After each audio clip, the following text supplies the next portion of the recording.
Do you see Chelsea finding a way to defeat the champions? Chelsea, on the other hand, you would feel they need this more than Liverpool, and considering the fact that they still have a lot of very, very difficult fixtures ahead, so it's up to them now to reignite or be forever extinguished. Cole Palmer, yes. Of course, much has been made about his form so far this season, especially in the second half.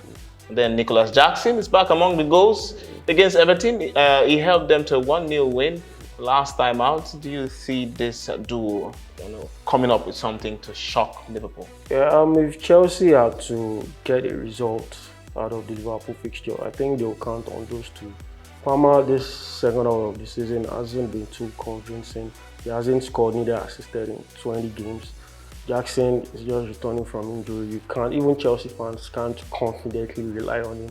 Liverpool are crowned champions of the Premier League this season, and deservedly so, but Chelsea are still battling for the top 5 race, and it's getting hotter by the day. Now, of course, Chelsea will welcome Liverpool to Stamford Bridge, with the Blues and Enzo Maresca's team are certainly looking forward to get more points and, of course, push their aspirations to be in the UEFA Champions League next season. Here's our preview of the game. My name is Ayomide, Sotubo, and this is the Nutmeg here on Guardian TV.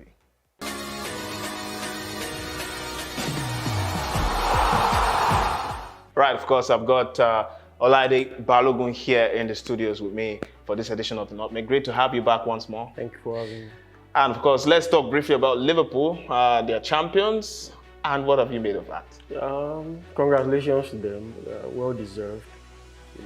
20 EPL titles, although some Manchester United fans would argue this is the Premier League era, so by default they won only 2 Premier League titles, but they won it in a very, very, very huge fashion. Yeah. As against the previous one they won during the lockdown.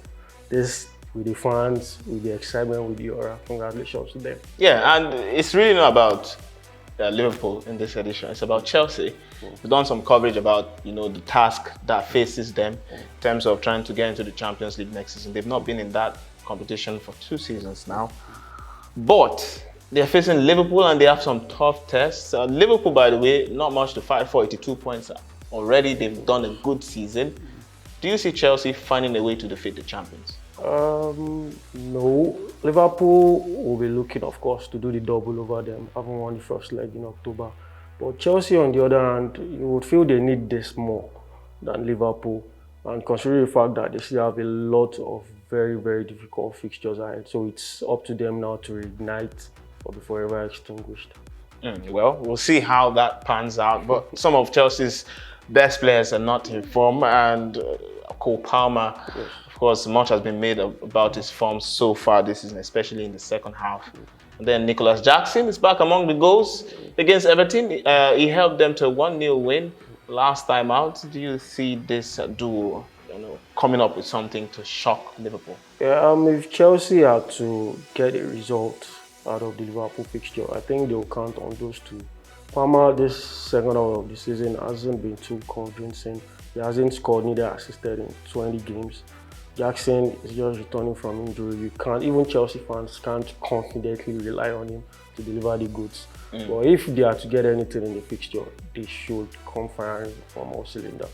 Okay, let's look past. I'll still take your predictions before we end the show, but let's look past what's going on in the Premier League. It's almost done and dusted, except for the race to qualify for the Champions League there. Let's move to Spain, where it is heating up in terms of the title race. Barcelona have found a way to win against Real Madrid 3 times this season, and they could get one over them again for the 4th time perhaps. Not this weekend, but in terms of the title race, Barcelona are leading by 4 points now.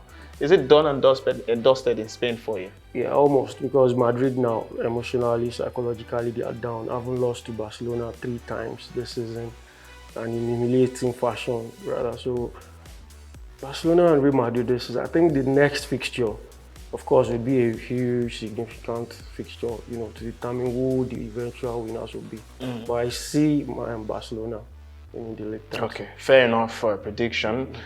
Let's move to Italy, where I think things are more interesting at this point. Napoli are 3 points ahead of Inter, who are reigning champions. And Napoli have players that are coming up and taking the responsibility at this point in time. Talk about Scott McTominay, Romelu Lukaku, as they've done across the season. And you look at on paper, the fixtures left for both sides, and Napoli seem to have a better chance. Do you reckon that that is true? That Napoli could go all the way and snatch the Scudetto off Inter? Yes. Relatively, they have the easier fixtures. Inter, on the other hand, I'm quite surprised by the way manner they've crumbled in the last few games. Yeah. And they still have very difficult fixtures. They are still going to Torino. I think they will play Lazio. Last year, yeah. So these are very, very difficult fixtures. And this is the best time to play Inter Milan because they are conceding quite a lot of goals. Napoli, on the other hand, have found the right form. They're scoring goals, their strikers are scoring, and their midfielders as well. So the league is looking, pretty good for them. For Napoli to win, okay. Yes. So back to where we started just before we leave, Chelsea, Liverpool. Chelsea, predict the game and if they'll finish in the top 5 places. Chelsea, Liverpool. Liverpool will win 2-1. Okay. And Chelsea finishing, yes, they'll qualify for the Champions League. Right. Thank you very, very much for your predictions, and thank you for watching this edition of the Nutmeg. Of course, you can be part of the community on YouTube. Of course, you can hit the subscribe button and tap the notification bells to get all our latest content. Also, follow us on social media. We are at Guardian Nigeria on all platforms. Thank you once again, Olaide Balogun, for making it on the show. Of course, we really appreciate your presence, and thank you once again for watching. We'll see you in the next one. Bye for now.